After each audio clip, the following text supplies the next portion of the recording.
Cette émission est également disponible en vidéodescription.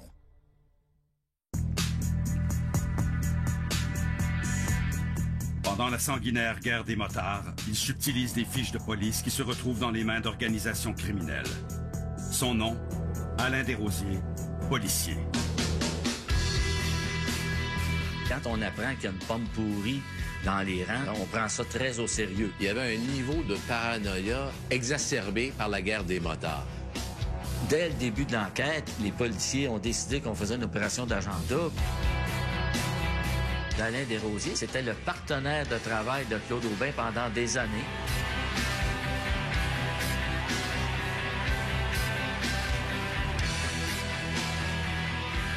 Là, à partir du moment où l'information est sollicitée, le piège s'est déjà refermé.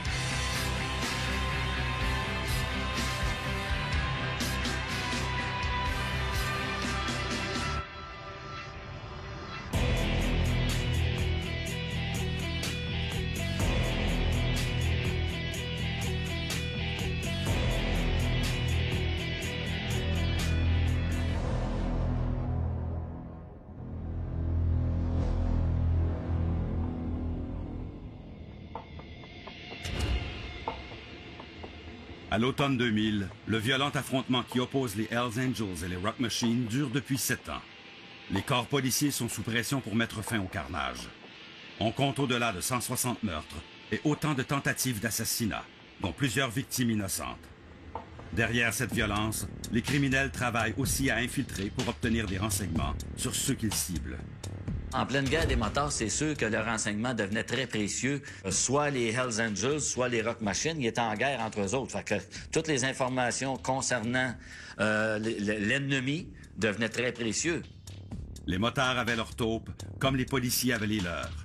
Il leur suffisait d'un numéro de plaque d'immatriculation, d'une adresse ou d'autres informations en apparence anodines pour passer à l'action.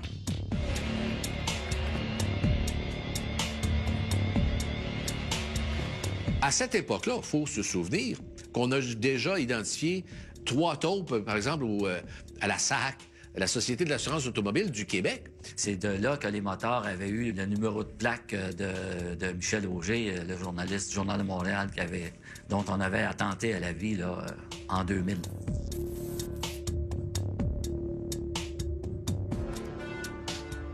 La plaque d'immatriculation de la voiture du journaliste Michel Auger. Puis ça avait été vendu, ce renseignement-là, pour 50 $ seulement. Il y avait un individu qui régulièrement l'appelait puis lui demandait un numéro de plaque. Puis elle lui donnait le numéro de plaque, puis c'était 50 $ du renseignement. Elle, c'était un petit à côté, mais elle ne réalisait pas qu'elle contribuait à la machine de guerre des Hells Angels à ce moment-là. Ainsi, le 13 septembre 2000, lorsqu'un tueur à la solde des Hells Angels guette l'arrivée du journaliste Michel Auger du Journal de Montréal pour l'abattre, il y a au départ de cet attentat une taupe. Le tireur l'attendait près de sa voiture parce qu'il avait la plaque d'immatriculation.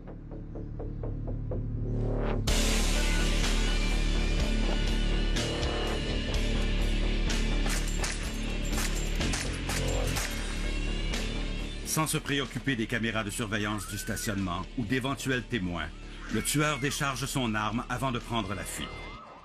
Touché à 5 reprises, le journaliste n'est pourtant pas atteint mortellement. Rapidement secouru, il va se remettre de ses blessures.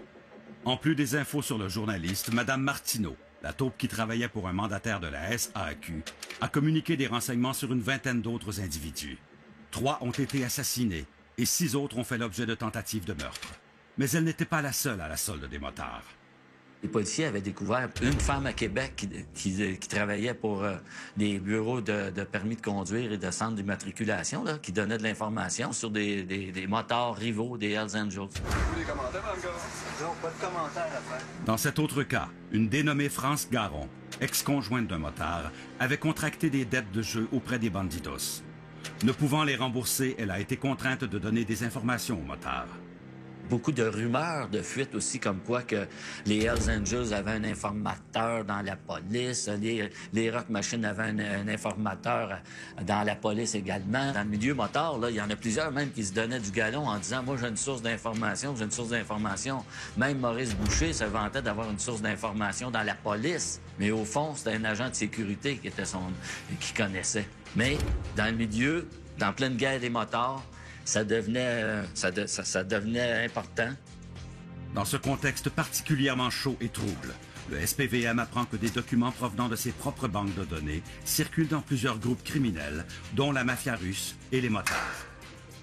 Sur la genèse de ces soupçons sur une taupe, il y a encore une chape d'inconnu. On ne sait pas exactement comment c'est sorti.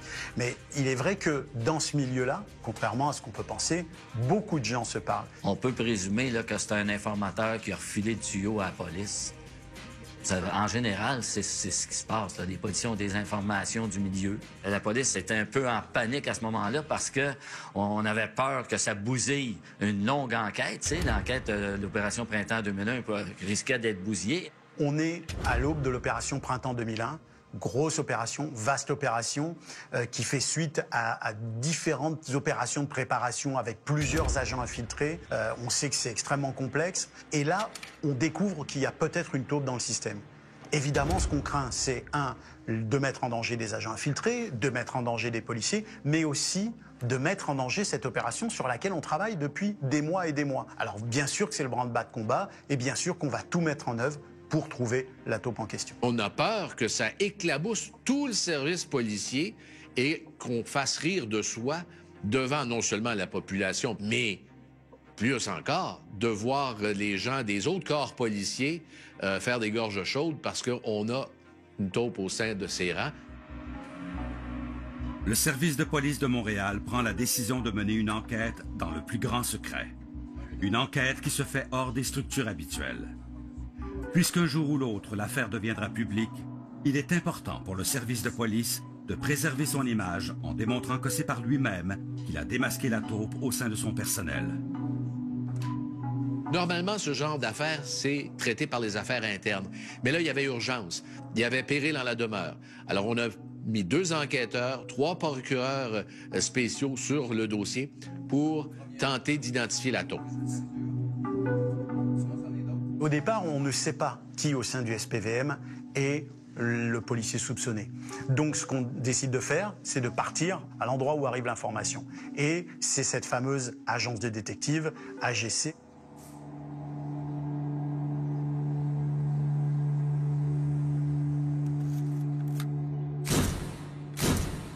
AGC, qui appartenait à un ancien policier de Montréal. Un bonhomme qui avait pris sa retraite de la police et qui avait ouvert son agence de détective privé, l'agence AGC. L'agence AGC, selon les noms de ses 3 partenaires, soit Aubin, Garceau et Charbonneau. Si Garceau et Charbonneau, un ancien militaire, sont peu connus, Claude Aubin est un ex-enquêteur au style controversé qui n'est jamais passé inaperçu. Aubin, c'était un policier là, qui était, entre guillemets, aux méthodes peu orthodoxes. C'était pas un policier là, qui était au pas tout le temps. C'est un gars qui portait la barbe, il était toujours habillé en jeans. On le surnommait Serpico parce qu'il s'habillait un peu comme un bum, avait beaucoup de contacts dans le milieu criminalisé, réussissait des coups fumants, participait à des purges assez spectaculaires, était un enquêteur médiatisé, avait fait le ménage notamment de la rue Walkley à Notre-Dame-de-Grâce qui, pendant des années, était réputée pour être la rue des piqueries dans l'ouest de l'île. Travaillait au poste 25, là, dans le centre-ville de Montréal, puis avait développé des sources dans le milieu des criminels russes et bulgares. Hi. Claude Aubin avait infiltré des bandes de criminels russes et bulgares, avait même appris, si je ne m'abuse, le russe et le bulgare pour pouvoir mieux les infiltrer. Lui, sa spécialité, c'était de se développer des réseaux de contacts dans le milieu criminel. C'était ça la force de Claude Aubin. C'est vraiment typiquement nord-américain que de voir que des policiers de terrain comme ça bénéficient d'une telle couverture médiatique. Ces policiers-là sont à la fois devenus des stars, hein, de l'élite des policiers, et en même temps, on sait qu'ils se jouent avec des barrières légales pour avoir plus de résultats. Ça se sait, tout le monde le sait, et on le laisse faire. Pourquoi? Parce que ça bénéficie à tout le monde. Les services de police ont leur nom dans les journaux, la couronne fait des beaux procès.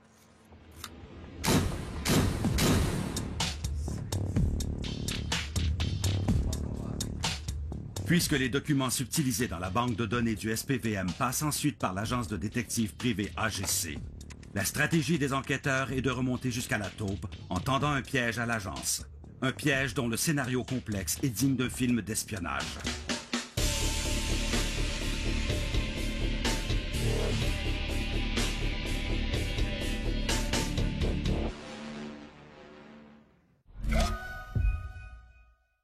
Ne pas convenir à un jeune public. Au début de l'année 2001, le service de police de la ville de Montréal apprend qu'une taupe à l'intérieur de son service vend des documents au crime organisé par le biais de l'agence de détectives privée AGC. Quand on apprend qu'il y a une pomme pourrie dans les rangs, c'est sûr qu'on prend ça très au sérieux. Il y avait un niveau de paranoïa et de crainte d'infiltration par les milieux criminels exacerbé par la guerre des motards. Dans ce cas-là, c'est encore plus important parce qu'on était à la veille de mettre le point final à une des plus importantes opérations motards au Canada.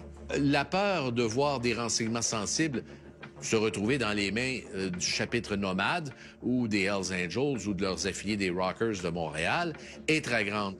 Les enquêteurs ignorent qui est la taupe, mais ils connaissent l'intermédiaire par qui des criminels obtiennent des informations potentiellement dévastatrices pour le service de police. Ce qu'ils ont décidé de faire, finalement, c'est de mettre sur pied une opération d'infiltration. C'est-à-dire qu'ils ont pris un policier, ils en ont fait un agent double. Ce qu'ils voulaient, la police, c'est de savoir c'est qui dans la police fournissait les informations. C'est ça que la police voulait savoir. C'est qui la taupe dans nos rangs. On va approcher l'agence de sécurité pour lui demander des renseignements à propos d'individus.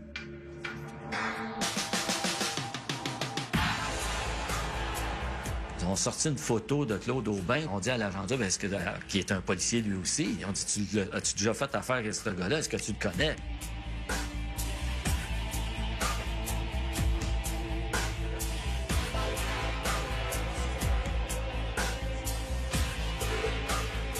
L'agent double a dit non, je connais pas ce gars-là, puis il me connaît pas, pas de problème. Tu deviens notre agent double. Sinon, c'est sûr qu'on aurait choisi un autre policier pour faire l'opération.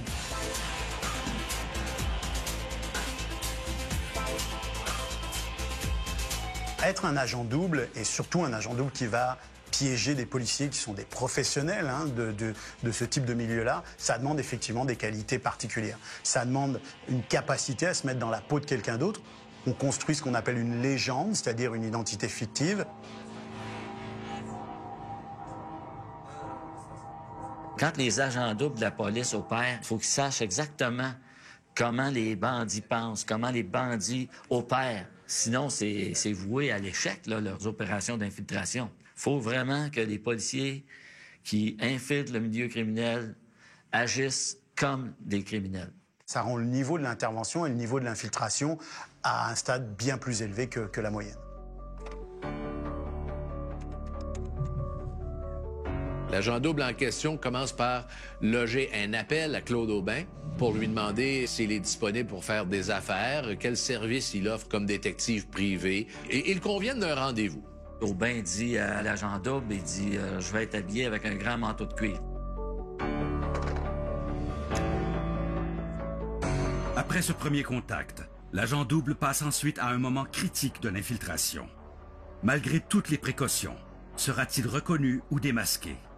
Va-t-il éveiller des soupçons ou réussira-t-il à gagner la confiance? Aubin arrive dans un espace à air ouverte de restaurant. L'agent double est déjà là. Aubin, à ce moment-là, il est même avec son associé dans l'agence de sécurité, un dénommé Michel Charbonneau.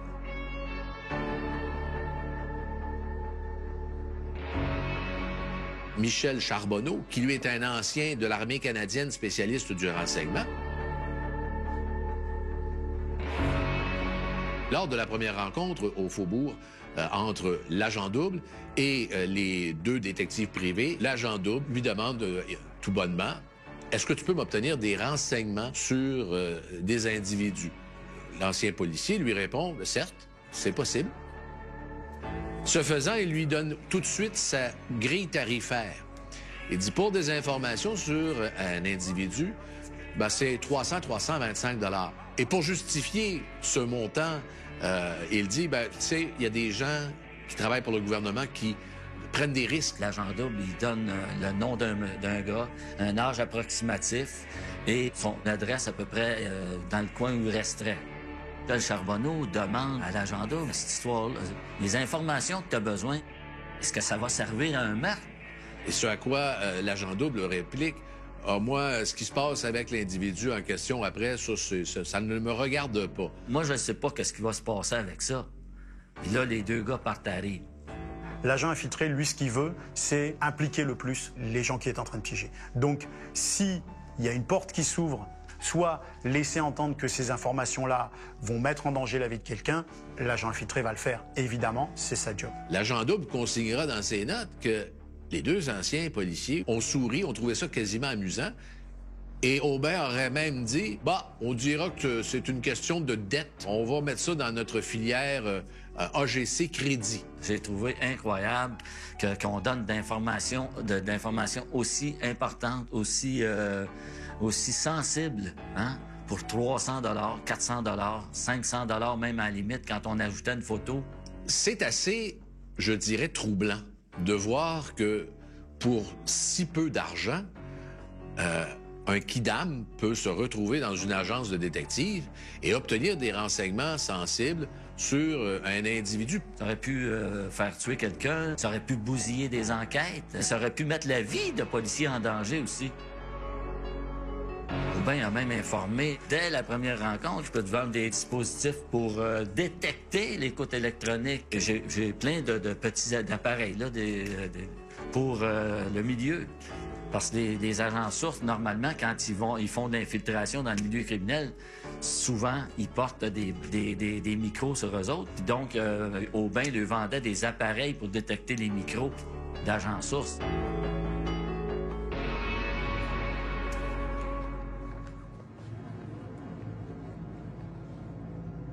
À partir du moment où l'information est sollicitée, le piège s'est déjà refermé.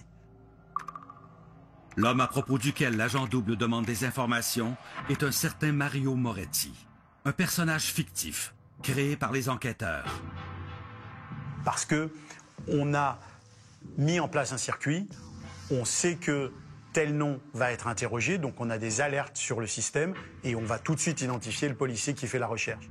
Ce policier est le sergent détective Alain Desrosiers, un policier avec une longue carrière et sur lequel jamais aucun doute n'a pesé. C'était facile de faire 1+1 dans le sens que Claude Aubin était très ami avec un nommé Alain Desrosiers qui, lui, était encore actif au service de police et travaillait aux enquêtes criminelles. Alain Desrosiers, c'était le collègue de travail, c'était le partenaire de travail de Claude Aubin pendant des années. Et ces deux policiers-là étaient surtout spécialisés là, dans des enquêtes sur la mafia russe et la mafia bulgare à Montréal.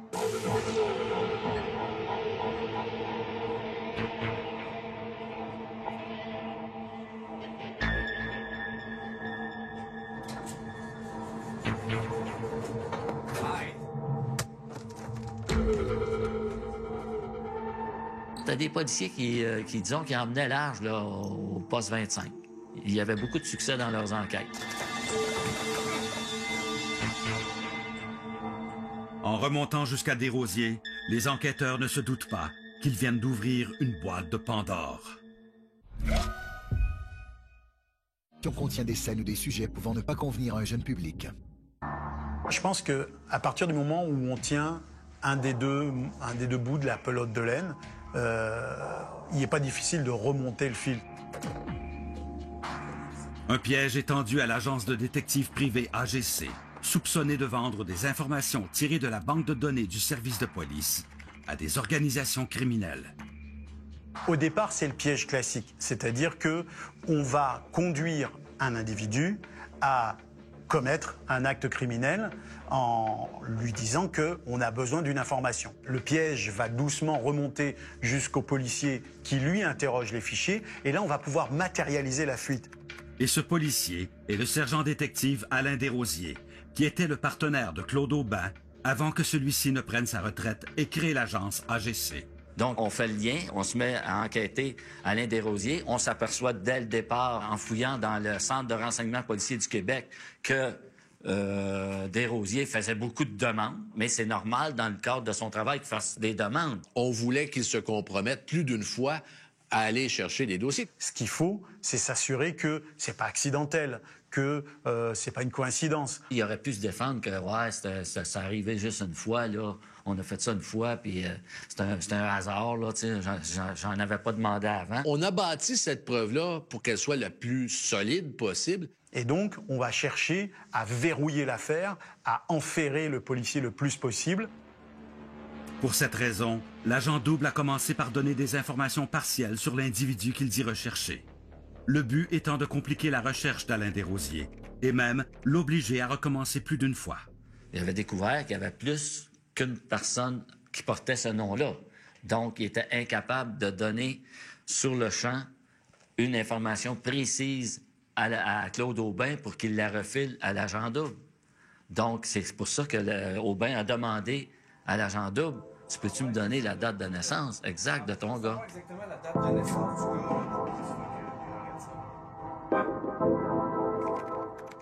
Une nouvelle quête faite à partir d'éléments de recherche plus complets fait apparaître un seul Mario Moretti, soit la fiche du personnage fictif inventé par les enquêteurs et auquel ils ont attribué une condamnation pour trafic, pour vol qualifié et une interdiction de porter une arme à feu. Chaque fois que Desrosiers entrait son code, on pouvait suivre à la trace les démarches qu'il faisait. Quel nom il allait chercher, qu'est-ce qu'il voulait savoir.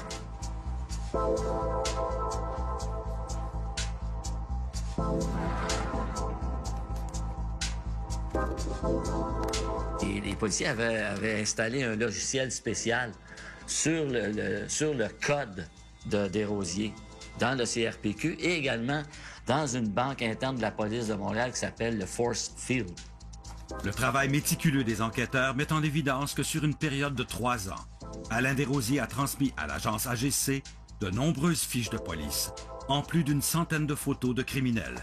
Il y a un autre aspect de ce dossier-là qui est quand même très intéressant, puis qui, en même temps, qui est inquiétant, dans le sens que la femme de Desrosiers travaillait, elle, à la division des affaires internes de la police de Montréal. Ce sont les affaires internes qui enquêtent sur d'éventuels actes illégaux ou manquements à l'éthique commis par des policiers. Le fait que le SPVM n'a pas impliqué cette division indique probablement que dès le départ, on se méfiait de Desrosiers. Elle savait que Desrosiers refilait de l'information au bain. Elle savait que c'était contre l'éthique. Elle savait que c'était même illégal. Elle-même lui disait, écoute, tu devrais faire attention. Tu pourrais perdre ta job. Puis c'est vraiment... Tu prends des gros risques pour vraiment rien, là. Elle le mettait en garde, ce que l'on sait. Il l'écoutait pas. Il rendait service à un chum. Elle travaille à la division des affaires internes. C'est pas une petite policière d'un poste de police, là. Elle, c'est elle qui dénonce les policiers qui font ça.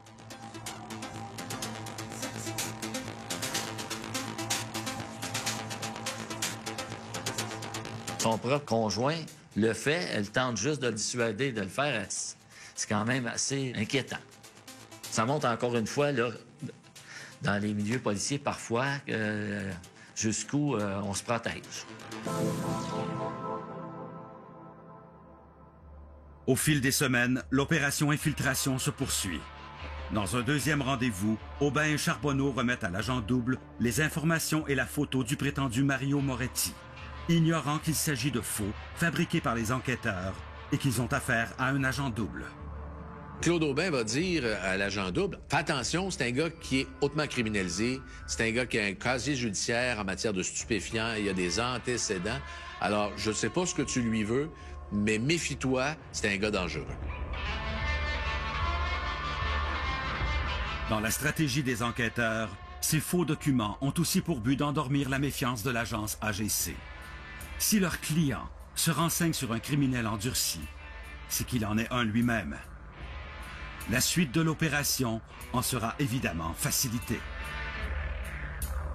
Pendant la deuxième rencontre, fait assez cocasse, Aubin reçoit un coup de téléphone sur son cellulaire, passe le cellulaire à Charbonneau. C'est Alain. Aubin dit à l'agent double, c'est mon ex. Mon ex, c'est son ex-collègue de travail à la police de Montréal.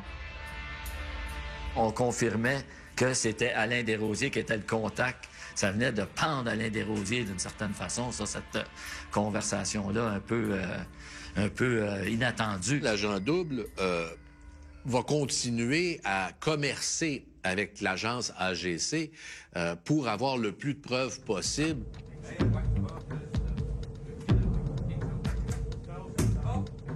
Yes, all right. À un certain moment, l'agent double se fait donner un cours de police 101 pour s'assurer de ne pas se faire piéger.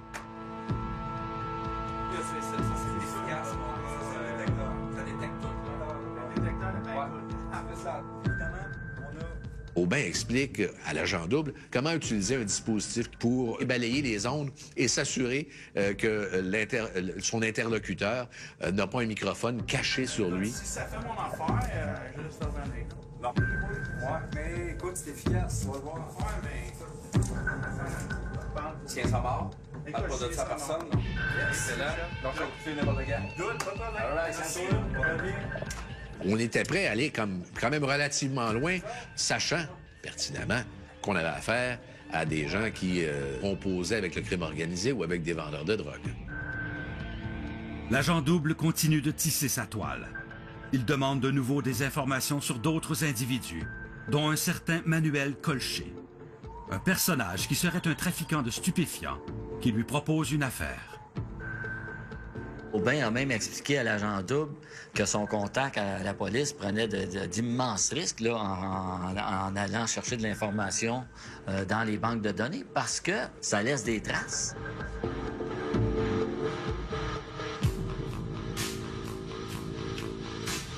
À partir d'ici, le scénario d'infiltration atteint un raffinement de roman d'espionnage. Ce Manuel Colcher est lui aussi un agent double, un personnage fictif avec une fausse fiche intégrée dans la base de données du SPVM. Avec son entrée en jeu, les mailles du filet se resserrent encore plus, pour bientôt se refermer complètement.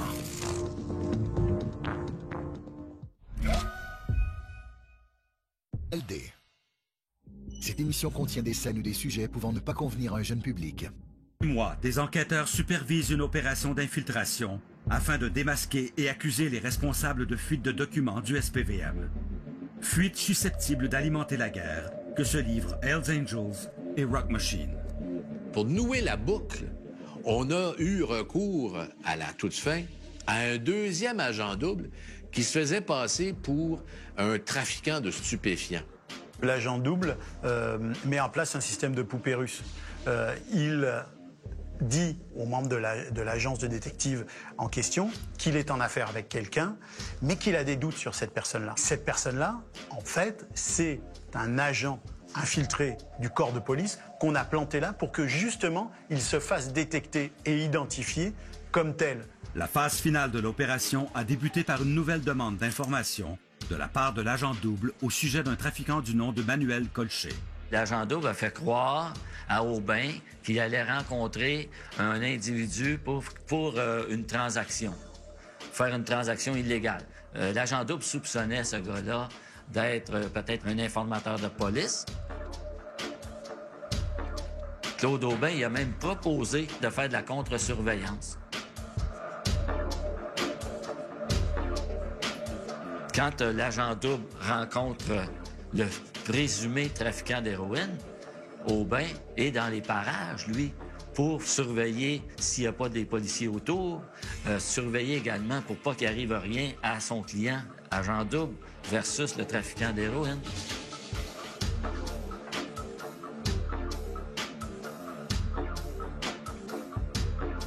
Ce qui s'est passé, c'est qu'après la rencontre entre l'agent double et l'agent double trafiquant d'héroïne, Aubin a suivi le présumé trafiquant d'héroïne.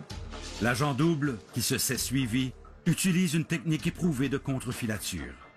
Il dépasse le véhicule banalisé de police dans lequel les enquêteurs l'attendent. Il se retourne et revient vers la voiture, ce qui lui permet de voir si quelqu'un le suit. Dans ce cas précis, il fait semblant de ne rien remarquer. Aubin se rend compte que le mec qu'il doit suivre, qu'il doit filer, effectivement, il le surprend à monter à bord d'une autre voiture. Normalement, quand un agent source travaille pour la police et fait une transaction, normalement, dans les heures ou les jours suivants, il se rapporte à son contrôleur pour faire état de comment ça s'est passé, la transaction et tout ça. Donc, Aubin, sachant ça, lui, il avait pris le numéro de plaque. C'était le scénario imaginé par les policiers. Mais encore là, ça avait tout été bien planifié par la police.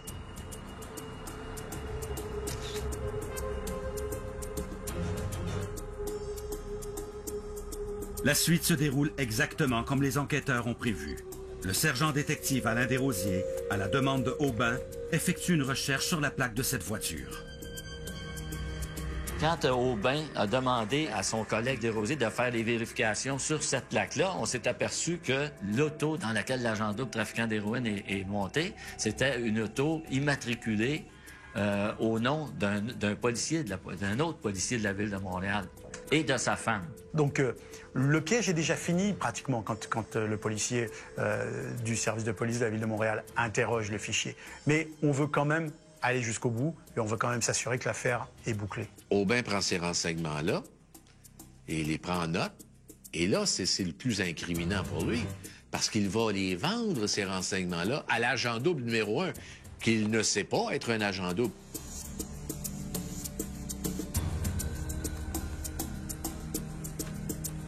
Il va dire à l'agent double numéro 1, « Retire-toi de cette affaire-là parce qu'effectivement, tes soupçons étaient fondés. Le gars avec qui tu vas faire affaire, ton trafiquant de drogue, c'est un informateur de police. » On donne cette information-là, veut dire, c'est complètement amoral de faire ça, là. Veut dire, tu mets la vie de tout le monde en danger, là. Je trouve que ces policiers-là, avaient des valeurs très élastiques, si on peut dire. Des policiers et ex-policiers qui vont contribuer à démasquer un policier en service, en mission d'infiltration, ce qui, bien entendu, d'un point de vue moral et criminel, est plus grave qu'un simple échange d'informations ou qu'une simple communication de l'identité d'une plaque d'immatriculation, par exemple.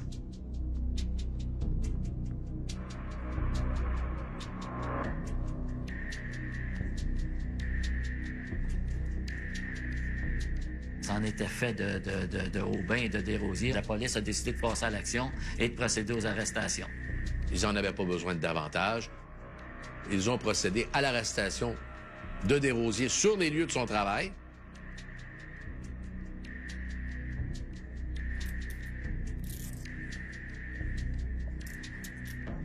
C'était un jeudi, ils ont comparu 2 jours plus tard, un samedi.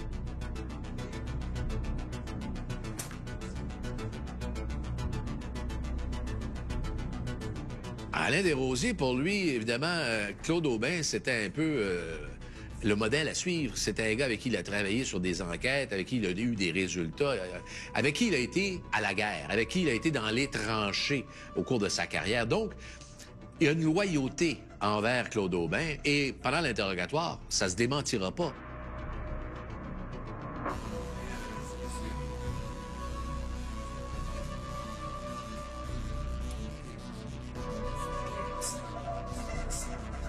Semblait minimiser sa propre faute. Réalisait pas à quel point ça avait sonné des alarmes au plus haut niveau de la SPCUM, justement à cause du contexte de printemps 2001, justement à cause du contexte de la guerre des motards criminalisés, ne semblait pas réaliser l'ampleur que ça avait pris au sein là, du corps de police.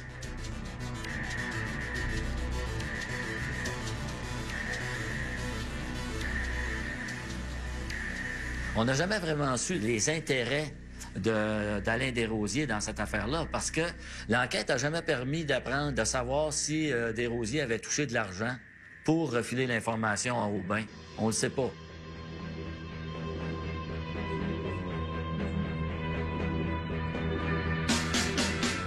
Aubin n'a jamais voulu prendre le blâme. Il a prétendu tout le temps que l'information qu'il allait chercher en vendant l'information à des criminels allait servir à Desrosiers pour ses enquêtes contre ces criminels-là. C'est qu'Aubin mentait finalement à Desrosiers. Il ne donnait jamais les vrais motifs, les enjeux, à quoi allaient servir les informations. Il inventait toujours quelque chose. Par exemple, il disait, moi, je travaille sur un réseau de vol d'auto. C'est pour ça que je te demande beaucoup de noms. Et jamais, finalement, Desrosiers, lui, n'a su vraiment à quoi allaient servir les informations qu'il transmettait à Claude Aubin. L'échange d'informations entre les criminels et les policiers, c'est pas un fait nouveau, c'est pas du tout anecdotique, ça existe. Après, ce qui est très difficile à savoir, c'était dans quel but qu'on a fait ça. Qui a manipulé qui?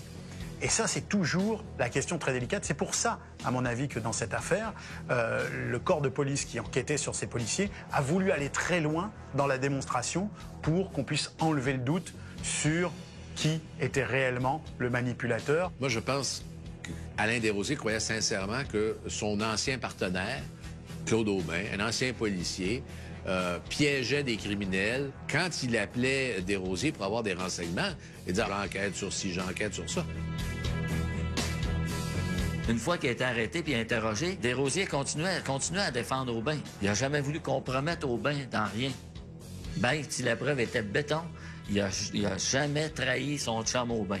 Quelque part, Desrosiers pensait peut-être qu'il n'outrepassait pas son mandat, alors que dans les faits, c'était terriblement... C'était illégal, c'était immoral.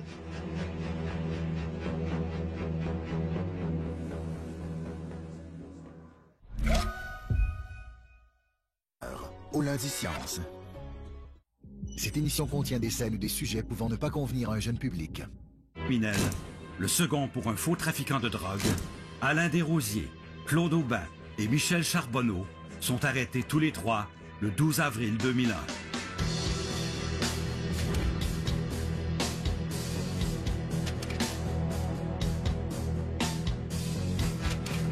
Il y a quelque chose d'un peu ironique dans cette histoire-là, parce que c'est l'arroseur arrosé, mais dans un jeu de miroirs et d'effets spéciaux à se confondre soi-même. Le scénario a été bien conçu, bien mis en œuvre et a permis d'identifier la taupe. Ça, c'était le but premier, de savoir qui était cette personne qui laissait filtrer des informations. La couronne est épatée par le travail des enquêteurs qui ont remonté la filière. Ils nous ont amassé une preuve accablante. La preuve, c'est que vous avez 3 plaidoyers de culpabilité à la comparution. Celui qu'on avait surnommé la taupe écope d'une peine de 2 ans moins 1 jour avec sursis. Son avocat affirme que par respect pour Aubin, il fournissait gratuitement les renseignements demandés. Il rendait service à un confrère, un ancien confrère de travail. Sans même consulter la preuve réunie contre eux, les 3 accusés s'empressent de mettre fin aux procédures. En plaidant coupable, tous ces gens-là, évidemment, évitaient qu'il y ait une partie substantielle de la preuve qui soit étalée sur la place publique et qui aurait pu être, ma foi, une terrible source d'embarras pour la SPCUM et pour les policiers en général. Ce qui est énigmatique aussi dans toute cette histoire-là, c'est qu'on ne sait pas, lui, à qui il a fourni des informations. On ne sait pas les conséquences que ces informations-là ont eues. Est-ce qu'elles ont servi pour des meurtres? Est-ce qu'elles ont servi pour des règlements de compte? Est-ce qu'elles ont servi pour des transactions de drogue? Est-ce qu'elles ont servi pour faire de l'intimidation chez des individus? Moi, je pense que la police le sait, mais ils n'ont jamais voulu le dévoiler.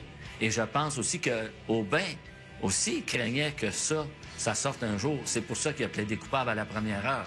Leur plaidoyer de culpabilité fait en sorte qu'on ne connaîtra jamais l'identité des clients de l'agence de Claude Aubin. Un détail selon la défense. Il nous suffit de dire qu'on a employé et qu'on s'est servi du système dans le but de transmettre des renseignements. Et c'est l'accusation qui a été portée. Le crime, c'est pas de vendre à Joe ou à Ginette.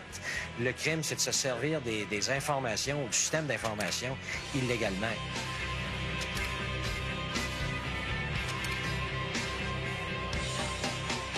Alain Desrosiers, il perd automatiquement son emploi de policier après 23 ans au service du SPCUM. En effet, de nombreuses questions resteront toujours en suspens. L'affaire se clôt avec des sentences plutôt clémentes.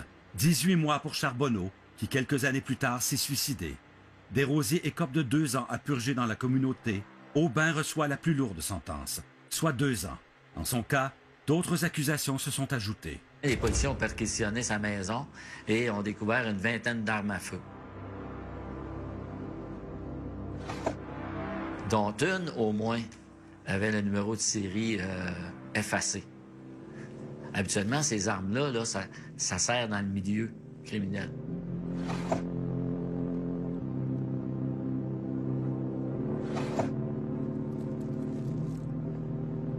Aubin, d'ailleurs, plaidé coupable là, à la possession d'armes dont il n'avait pas de permis et aussi de les avoir mal entreposées. Claude Aubin va... Et c'est ce qui est un peu paradoxal. Il va plaider coupable rapidement aux accusations qui ont été portées contre lui. Son associé aussi, soit dit en passant. Mais par la suite, Aubin va continuer à aller sur la place publique. Ses méthodes ne sont peut-être pas orthodoxes, mais qu'il a toujours l'âme d'un policier, qu'il est toujours guidé par cet instinct de défendre la loi et l'ordre, et que, dans le fond, c'est un preux chevalier dans notre société. L'ex-lieutenant Aubin entend démontrer devant le commissaire à la déontologie que la seule information qu'il a pu vendre comme enquêteur à sa retraite était de l'information déjà diffusée dans le public, mais qu'il en obtenait en contrepartie qu'il transmettait de façon stratégique à ses anciens confrères policiers. Et il a écrit un livre, il a donné des entrevues à qui voulait le recevoir sur sa tribune. Claude Aubin et Desrosiers et d'autres policiers après ont voulu monter un comité de défense pour dire voilà comment se passent les méthodes policières. En gros, il n'y a pas que nous qui faisons comme ça. En gros, c'est un système qui existe, puis on en a fait partie. C'est vrai que c'est un milieu où des choses qui n'ont pas l'air très legit, entre guillemets, se déroulent souvent. Ça a été sa ligne de défense, que lui, il avait effectivement communiqué de l'information dans le but de piéger quelqu'un. Je l'ai fait parce que je pensais qu'on allait collecter de l'information que je pourrais redonner à mon ami Desrosiers. Après, c'est à la justice de départager tout ça. Un flic fait une chose qui est pourrie, ben, je m'excuse, je dois le dénoncer, que je sois citoyen, que je sois policier. Dans les médias, Aubin y va de nombreux sous-entendus, d'accusations à mots couverts. Tente-t-il de profiter de la facilité qu'ont la population et les médias à dénigrer les services de police? Ou a-t-il réellement été l'objet de vengeance et d'acharnement de la part des enquêteurs, comme il le laisse entendre? Les policiers sont en rivalité avec les criminels. Les policiers sont en rivalité avec d'autres policiers, d'autres corps policiers. Les criminels sont en rivalité avec d'autres organisations criminelles. C'est un milieu de requins. C'est un milieu où, pour survivre, il faut être le plus fort, le plus impitoyable et celui qui ne veut jamais lâcher prise. A-t-on fait payer le prix à Desrosiers et Aubin parce qu'on n'appréciait pas leurs méthodes parfois aux limites de la loi? Se sont-ils eux-mêmes pris à leur propre jeu? Il y a plusieurs dangers dans le fait de travailler aux frontières de la loi. C'est d'abord l'habitude qu'on prend de se jouer un peu des règles, de les mettre de côté, d'arranger les choses, de veiller à ce que la légalité soit préservée, mais pas forcément la procédure sur le terrain. Donc on s'habitue à cette facilité-là. Ça, c'est le danger. Une anecdote de la carrière d'Alain Desrosiers est peut-être révélatrice en ce sens. Soit un de ces moments où un policier se voit toutes les raisons de contourner les règles pour la bonne cause. En novembre 2000, Desrosiers traite le cas d'une femme voulant fuir son mari violent. Cette mère de 5 enfants est sans moyens financiers. Elle ne parle ni français ni anglais. Elle veut retourner dans son pays d'origine. Desrosiers lui remet donc une somme de 4 000 $ saisie au mari, ce qui n'est pas légal puisque l'argent appartient au mari. Pour ce manquement, pour avoir démontré de l'humanité, le comité de déontologie impose une suspension de 2 mois à Alain Desrosiers.